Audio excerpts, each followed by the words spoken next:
दोस्तों, आज हम आपको अपनी नज़र को बदले कहानियाँ सुनाने जा रहे हैं। एक बार एक बहुत बड़ा नेता एक साधु के छोटे से आश्रम में गया। वह साधु के बारे में बहुत सुना था, तो उसके मन में आया कि मैं एक बार जाकर देखता हूँ कि लोग उसकी इतनी तारीफ क्यों करते हैं।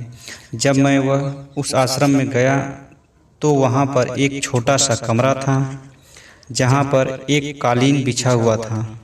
वहाँ पर कुछ लोग नीचे बैठे हुए थे और साधु जी सामने बैठे हुए थे। कुछ सवाल जवाब चल रहा था।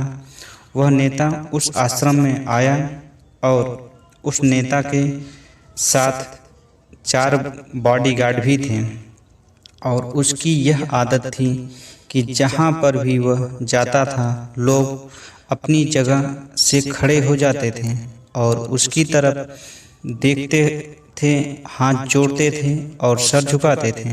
लेकिन यहाँ पर ऐसा कुछ भी नहीं हुआ। साधु व्यस्त होने के कारण उसकी तरफ देखा तक भी नहीं।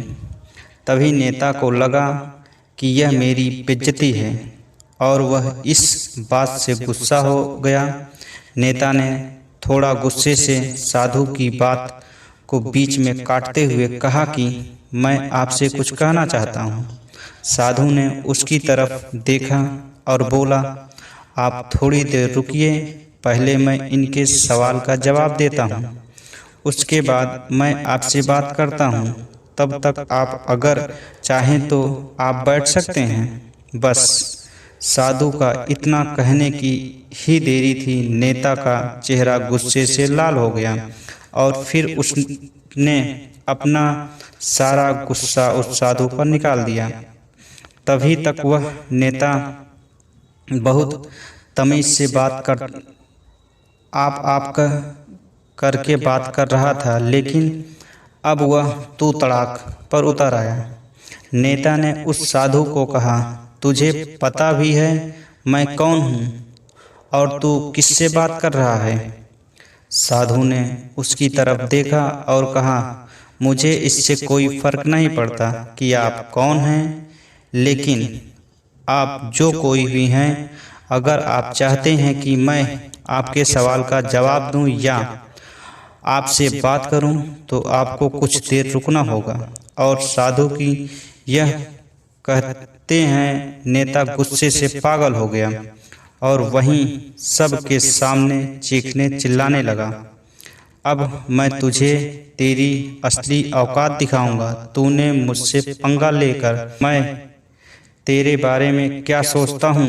साधु ने फिर से नेता की तरफ देखा और बड़े ही प्रेम से कहा कि मुझे इससे कोई फर्क नहीं पड़ता कि आप मेरे बारे में क्या सोचते हैं।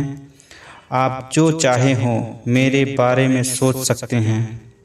फिर नेता ने उससे कहा कि तू चाहे सुनना चाहता है या नहीं, लेकिन मैं तुझे यही सब के सामने बताऊंगा कि मैं तेरे बारे में क्या सोचता हूँ।